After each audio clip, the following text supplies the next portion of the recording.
na ngayon sa mga pamilihan. Maraming mamimili kasi. Panay hanap ngayon kay Charmaine. Do you have Charmaine? Mabenta ba si Charmaine? Magkano, Charmaine? Pero ang tinutukoy nilang Charmaine, hindi tao, kundi prutas. Anong pangalan ulit? Charmaine! Charmaine kasi ang bago raw pangalan ng orange. Akin na ngayon, Charmaine. Ayan. Natikman na namin si Charmaine finally. Sa mga nagtataka dyan, ito ang punot dulo ng lahat ng kaguluhan. Ay, inis naman ako, te, kasi parang hindi naman ako pinag-isipan. Bakit naman? O, di ba, ikaw ang pangalan mo ay Mango. At tapos? O, Mango ka, di ba? Pero dilaw ka naman. Ay, oo. Ano ba, parang obvious naman kasi sa akin, te, orange, wala na bang ibang pangalan? Nakakaloka naman. May point ka dyan. Dapat kasi, ginagawa nila ng paraan niya mga yan, hindi tamad naman kasi gumawa ng pangalan. O ano ba sana talaga ang gusto mong pangalan? Ay, ang gusto ko sana ng pangalan ay Charmaine. Ay, ang ganda, no. Ang pasimuno ng paandar na ito, ang content creator mula Vinzons, Camarines Norte na si Jericho aka Baet. Siyang tunay ba yan, nak? Ang siyang tunay, kumari kong tunay. Noon pa man, paborito na raw ni Baet ang orange. Saan mo siya dalahin? Pag ako'y nagkakasakit at napupunta ako sa ospital, yan ang pinakaunang binibigay na prutas sa akin ng magulang ko. Hanggang nagkaroon daw siya ng juicy idea. Bakit nga naman orange ang pangalan ng orange? Eh kulay orange na nga siya. Kung magkakaroon siya ng pangalan, ano ang maganda? Tapos naisip ko na yung Charmaine. Agad niya itong ginawa ng skit and a meme is born. O ano ba sana talaga ang gusto mong pangalan? Ay, ang gusto ko sana ng pangalan ay Charmaine. Pero teka, bakit naman Charmaine ang napagdiskitahan mong pangalan, Baet? Nagagandahan talaga ako dun sa pangalan. Kasi parang feel ko pag sinabi mong Charmaine, nagahalong tamis at asim. Pero yung asim niya is parang nakakakilig sa mga tao. O di ba ang kulay ko yung orange? At ang hindi raw inasahan ni Baet, si Charmaine, papatok ng bonggang-bongga. So, rehistrado ka na. Nabago na yung pangalan niya. Charmaine. Nandito na si Charmaine sa Canada and marami siyang version. What do you call this here in Laos? Magiang But in Philippines? may keychain at sarili na ring animation. Gusto ko sana ng pangalan ay Charmaine. Ay, ang ganda, no. Sayang. Ayawan ko ba dyan? Grabe, as in, na-culture shock ako. Di ko alam na ganito pala yung pakiramdam nung para akong artista. Nakakatuwa naman kasi nakikita mo yung support talaga ng pamilya mo. Pero sana iperahin na lang. Dinagali ako sa PSA. Ay, pumila ka doon. Kaya tinuloy-tuloy na niya ang kwento ni Charmaine. Naryang pinanotaryo na nito ang kanyang bagong pangalan. Ipanotaryo natin yan. Sana naman ay baguhin mo. Oo, Charmaine. Nagsanga-sanga na rin ang Charmaine Multiverse. Nagkaroon ng iba pang characters. Ang langaw na ito, halimbawa, gusto na rin daw niyang palitan ang kanyang pangalan. Di ba lang ang pangalan mo, Mare? Palayaw ko lang yun. Ano ka ba naman? Ang totoo kong pangalan ay Fly. Ay, oo Di ba nga. napaka-obvious? May pakpak naman talaga ako. Ang gusto ko sana talagang pangalan ay Vanessa. Ay, bet ko yan. Kaya nga kami naghahanap ng abogado kasi magpapanotaryo ako. Oh. Paano lang naman pala tayo ng problema? Ayoko ng ganitong pangalan. O kung sakali, ano ba sana ang gusto mong pangalan? O ang gusto ko sana talagang pangalan ay Melanie. Charmaine! Teka lang! Ang buhay raw ni Baet para ring orange na hindi lang matamis. O, napilitan po akong tumigil dahil si Papa ay kinakailangan ng gamutan. Kailangan putulin yung paa niya. And para po makatulong, trinay kong mag-live streaming pero wala talaga nanonood.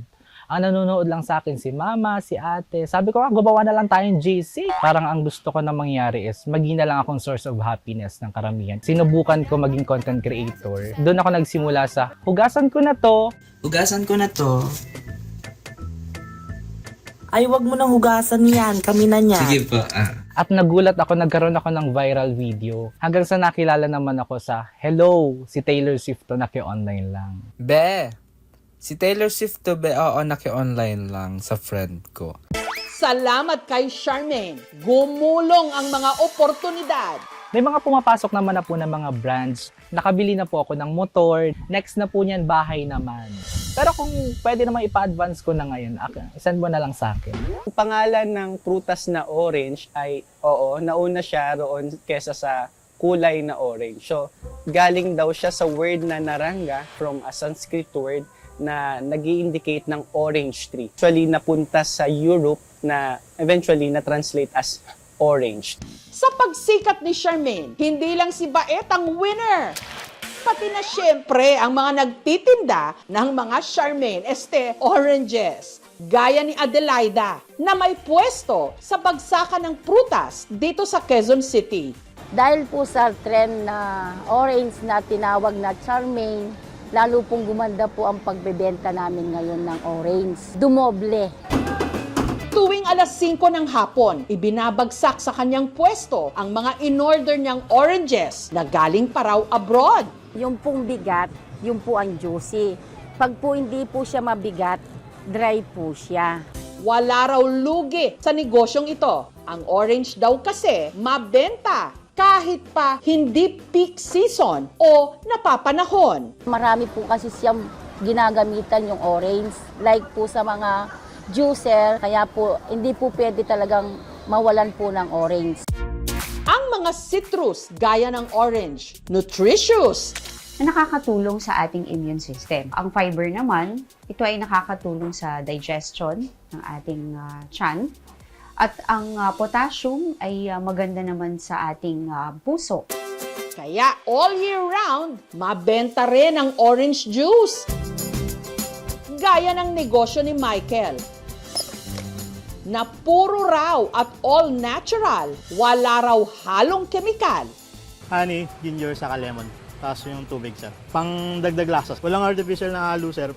Ang orange na gamit niya, hindi na raw niya binabalatan pa, hinihiwa na lang at saka isinasalang sa squeezer na gawa sa bakal.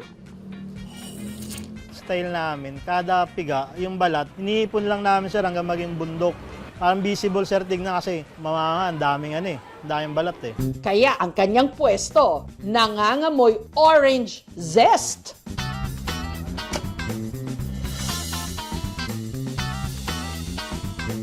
Kada baso, 50 pesos. Refreshing but masarap po siya. Kada araw, nakakaubos daw siya ng halos 20 crates ng oranges at kumikita ng 6,000 pesos. Tubong Charmaine yan? Nagulat ako. Araw-araw marami nang bumibili. Kalibutan na kami ng tao. Charmaine, una, hindi ko po naiintindihan eh. Nung sinerch ko, sir, yun. Kaya kada minsan may dumadaan, imbis na orange, Charmaine. Dito sa Pilipinas, meron tayong klase ng citrus na hindi man kulay kahel o orange, sintamis din naman ng imported. Ito ang dalandan.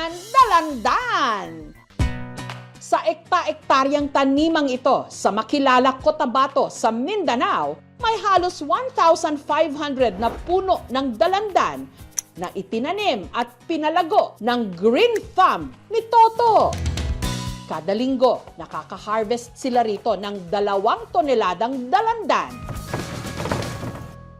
Ang mga naaabot nilang dalandan, kanila lang ginugunting para anihin. Ang mga nasa itaas na bahagi ng mga puno, inaakyat gamit ang hagdan. Ang dami naming farmer na pareho naman kami na producer. Pero pagdating sa lasa, iba talaga yung sa amin. Si Papa ko, nag-join siya ng seminar training about grafting, budding.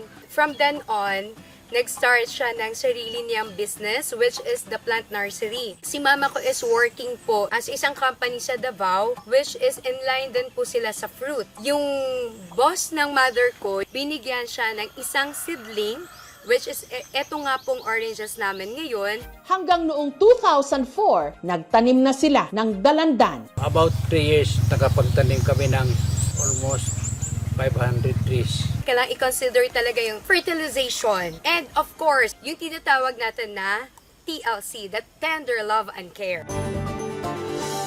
Sobrang juicy niya.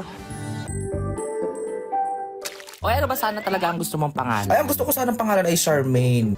Ang buhay parang Charmaine o orange lang.